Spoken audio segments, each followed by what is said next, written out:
Hello everyone and welcome to TNFC Tech News for a Cause, and today, this is now obsolete. Okay, it might not be obsolete, but it's going to be soon. Yesterday was the iPhone 5S and 5C event. They held it at Cupertino in the City Hall thing right there at Cupertino at Apple headquarters. Going into this event, we knew a lot of stuff, and when I say a lot of stuff, we knew pretty much everything down to every single thing they announced. Whether it was what it looked like, or the features, or even just the products that they were going to announce, we knew everything. But still, it was an exciting event, and I'm going to go through everything that they covered at the event, and I'm just going to give you a rundown of the specs, what it looks like, and throw up some pictures and video for you guys to see if you missed the event or you just wanted to get a recap. So these started off the event with the iPhone 5C. Now, if some of you don't know, the iPhone 5C is supposed to be their budget iPhone sort of deal. It's supposed to be the cheaper iPhone for people to afford that can't afford the iPhone 5S. So Phil Schiller took the stage and he kind of joked around to everyone and said, I know all of you have seen this kind of before on the web because of all the leaked pictures we have seen, but he said that I have a video to show you guys that you have not seen before, and then he rolled the clip of all this plastic kind of melting into the phone and different colors. It was a typical Apple video. It was pretty cool, but it was the phone we've seen in all the pictures. It was the plastic back with the regular front and everything. It was the same colors too that we have seen in the leaked rumors. So for the phone, it has a hard-coated polycarbonate back shell, and actually inside it, it's steel reinforced, but the steel reinforcement is also playing the part of the antenna band that we've always seen with the iPhones. Moving to the front of the phone, we have a 4-inch Retina display, exactly like the iPhone 5. A lot of the things are similar to the iPhone 5. This is pretty much an iPhone 5 that's a plastic version. There are some little bit differences, but pretty much it is an iPhone 5 plastic version. Also for the processor, it is an A6 chip. This is the same exactly like the iPhone 5. Now getting into battery life, they said it actually has a little bit of a bigger battery than the iPhone 5, so we may see a little bit of an increase in battery life in this compared to the iPhone 5.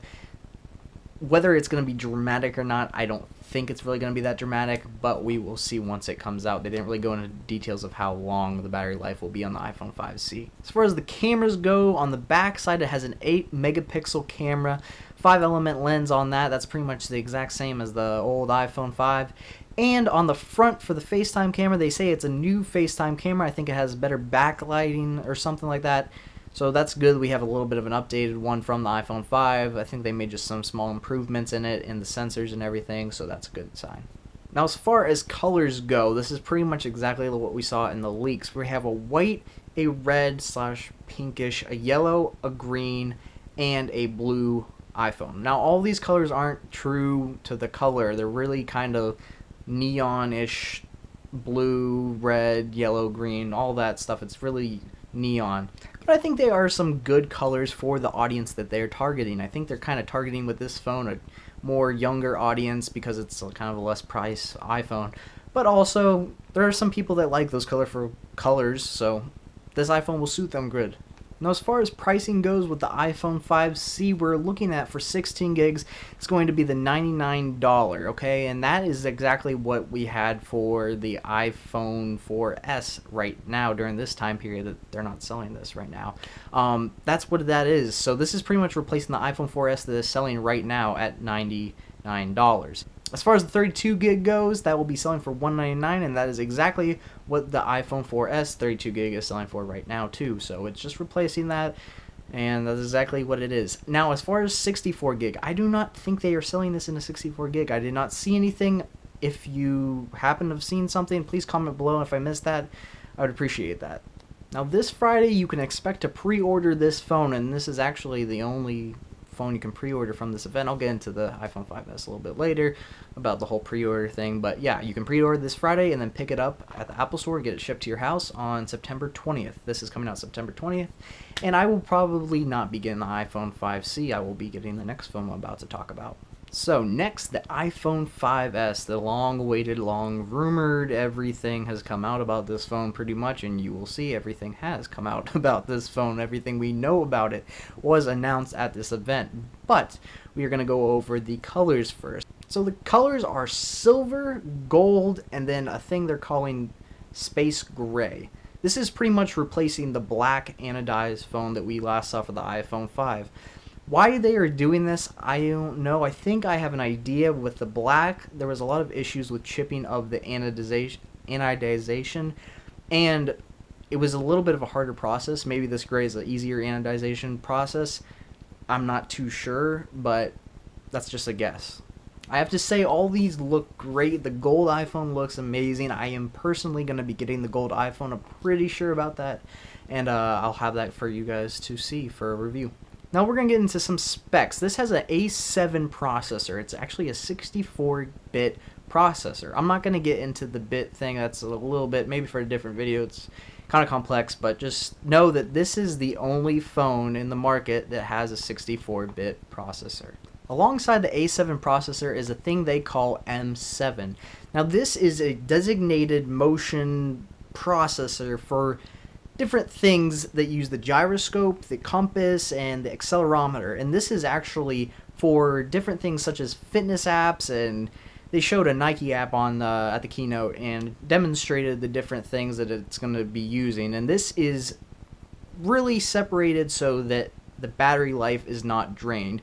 If you combine these two together, it kind of drains the battery life dramatically, and by them separating these two, it allows them to save battery life and also keep these good features. And this is actually a hint towards an iWatch coming soon, that they would put this in there, so we can be looking forward to that.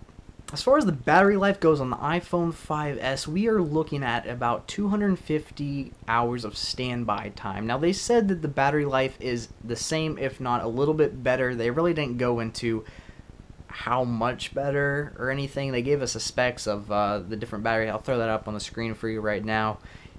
Honestly, I don't think they did much with the battery, but hopefully we'll see a little bit of a difference. Honestly, I haven't had any trouble with my iPhone 5, so the battery right now is fine for me. For some people it's not, but what are you gonna do? Now, we did see some change in the camera. In the camera, they actually were talking about how the pixels don't really matter as much. It's the size of the pixels. Phil Schiller talked about how they wanted to make the pixels bigger and not add more pixels. The bigger the pixel, he said, the better the image. So that's pretty much what they did. They made a bigger pixel size. Alongside that's a new 5-element and an f2.2 aperture. For the sensor, they made it about 15% larger. This will help crispening the photos and giving it more definition and light. Right next to the camera, we see a new thing that they call the True Tone Flash. Now, this is a dual LED flash that has two different flashes. One is an amber kind of colored, skin tone kind of colored flash, and one's just a regular LED. Now, they're saying that this has 1,000 combinations that it can provide. Now, the reason for this is if you're in a room and you're taking a normal photo with an LED flash, it will kind of take different areas of the room that are different colored, and it will distort the photo and darken some areas and lighten some areas that you don't want. And it'll make the skin tone kind of just white it out. Now, what this is going to do is it's going to create a better equal balance photo. It's going to get the darks and the mids and the lights all together, and it's not going to distort skin tone, and it is not going to wash out anything. It's going to make everything look natural, like a natural picture would look. They said that this was a world's first, that they're putting this dual flash. No other camera has this kind of technology on it, so that is actually pretty cool that they're the first people to do this on actually a smartphone nonetheless. Now, two added extra photo features are new burst mode. This will take 10 frames per second. Now, pretty much what this will do is if you hold your phone and you hold down the camera button, it will take 10 pictures at a second. So they showed a demonstration of a guy skateboarding, and when he did the trick, 2 seconds went by and 20 pictures were captured. So this is for your high action sequence shots. If you were taking pictures of kids running around, or for example like they did a skateboarder or a motocross racer, anything like that will capture these fast images that you couldn't capture normally if you were just doing it by hand. Another pretty cool feature is the slow-mo feature that they added onto this iPhone. You're going to be able to shoot at 120 frames per second, shooting at 720p resolution. Now, this is actually really cool. This is going to allow you to do super slow-mo with your iPhone. Now if anyone's familiar with a GoPro, this actually can do that too. The GoPro shoots at 120 frames per second. That's the highest it can do at 720p. So being able to do this with your iPhone is really cool for just those slow motion things, like they showed a guy jumping into a pool. It's just cool. You're not going to use it all the time, but it's cool to have it there. And if you're an action sports person, you're really into that, this will come in handy for getting those awesome slow-mo shots and being able to slow down and just see everything in slow motion. Now last but not least, the feature that everyone was looking forward to and the most rumored feature I'd say about the iPhone 5S was the thumbprint scanner. Now what Apple is calling this is Touch ID. Now it is actually pretty cool how they worked it. Everyone was kind of wondering, how are they going to do this? Is it going to be reliable?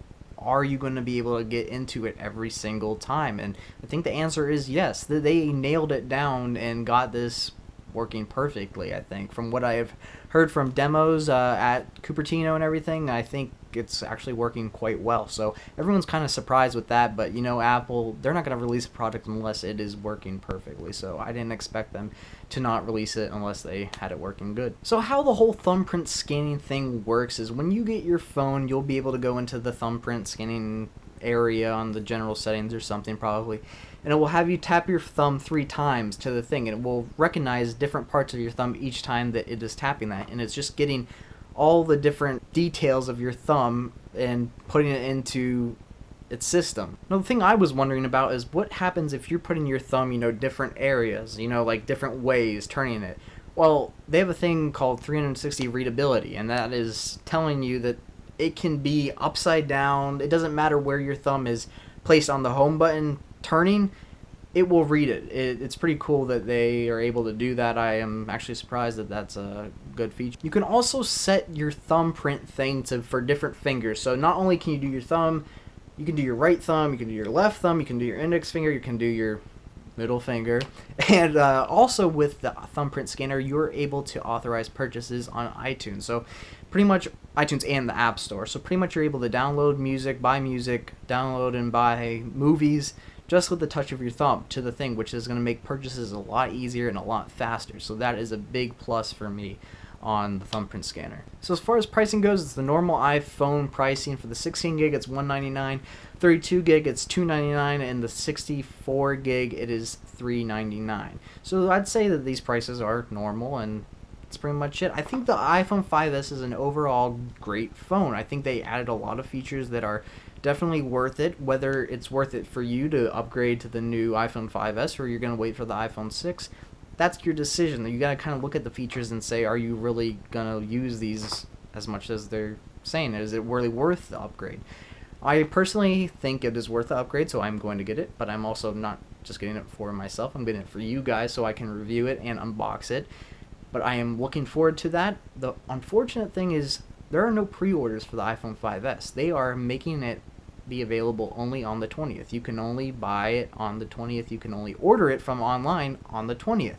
So that means I am going to be going to the Apple Store or AT&T the 20th to get it and make sure I have it the first day so I can put up a video as soon as possible for you guys. The reason I think they're doing this is they actually want the lines to form outside these stores. They want the media to see this, and that is a big point of Apple. You know, when you see people lining up for these phones for Apple, and you don't really ever see that for any other company, it's kind of saying us something. And I think they would still get those lines even if they would put pre-orders up, but now it's just going to force more people to go to the Apple Store first day and wait in those giant ass lines. But no worries, I like waiting in those lines. It's actually quite fun, and I'm looking forward to next Friday, September 20th.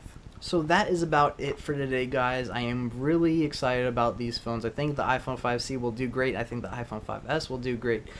Tell me what you think. Are you going to buy the iPhone 5C or the 5S, or neither? You're just going to wait off till the next iPhone after this, which is probably going to be another year. It's a little while to wait, so I'm going to get this iPhone 5S in gold. I'm really looking forward to it. Tell me what you think below about everything. What did you think about the vent? Also, what color would you buy the iPhone 5C in or the iPhone 5S in? Comment below. Also, if you enjoyed this video and you really liked it, please give a like and a comment below. And also, if you want to see more of my videos, please subscribe. It is free. It doesn't cost a thing. You'll be notified on your YouTube homepage when I upload a new video, and it really means a lot to me if you subscribe. It keeps me going and keeps me wanting to make more videos, so I really would appreciate that. So thank you again for watching, guys. I really appreciate it. Stay tuned for more videos. For TNFC, I'm Adam.